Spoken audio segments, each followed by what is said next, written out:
So I haven't seen a lot of videos on YouTube of how to weld these V-bands onto these cast aluminum turbo housings that I do.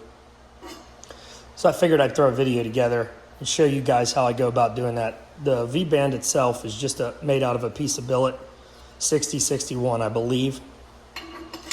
And I'll show you guys how I go about setting this up and welding these in my small positioner here to make them look nice, and what I've found works the best on this cast aluminum.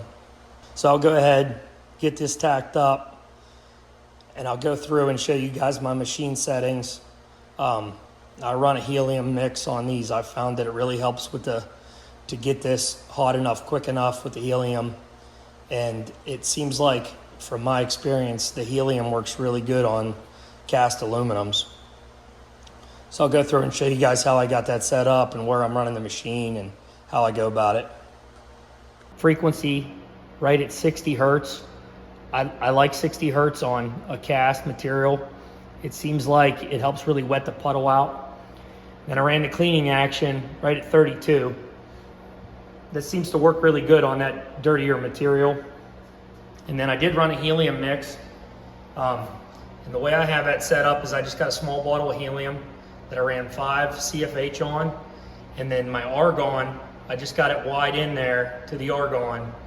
And I ran the argon flow meter 15 CFH. So that seemed to really help with the cast material running that helium.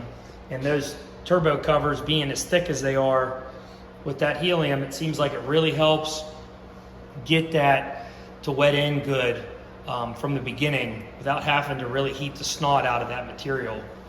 So that's how I've set that up, and it seems to work really good on the cast material.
So I wanted to kind of explain how I go about welding these V-bands on these things. I've done a ton of these. I've done the V-bands and the vibrant style ones with the O-rings.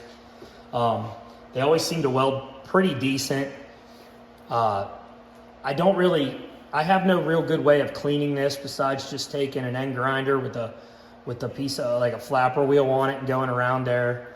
The machinist probably could machine that surface for me if I asked him. I'm sure he would. But this being a cast and this being, even though this is the cold side of the turbo, these things probably still run 300 or 400 degrees when they're, going down a track and they're making, 2,000-3,000 horsepower. So I use a 40-43 filler wire on this. I don't like 40-43 wire, I never have. I don't feel that I can get a real pretty weld out of it. It's a real grainy weld, but I know 40-43 can handle that temperature and it can handle the heat. 40-43 does seem to be, because it's a silicon-based wire, it's better for cast aluminum. So that's kind of what I go to on these. I'll run 60 hertz on cast. I feel that 60 hertz helps wet the material out more, and I'm accustomed to 60 hertz. I like it. It's what I'm used to. So it's kind of my go-to on these. I'll run a helium argon mix also.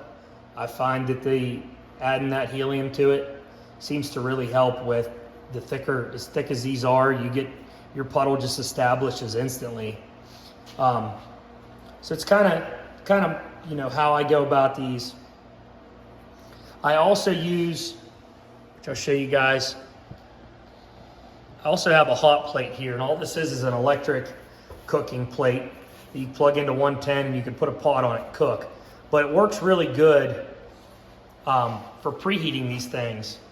And what I'll do is, you know, if I got 5 or 6 of these to do, I'll put one on there. I'll leave it on there for 15, 20 minutes. I'll take it off. I'll set it up. I'll put another one on that. I'll still throw a little bit of heat in this with a MAP gas. But it seems like doing that, you know, it's just helping you get some heat in the material before you start welding it. And then I've also done, you know, some small cast iron parts. These things work really good because you can get the piece hot, you can weld it, you can put it back on here, and then you can gradually take the heat off of it and bring the heat down real slow. So it's just a cheap cooktop off Amazon. It seems to work great for what I'm doing. You know, that might help somebody out if they're doing this kind of work.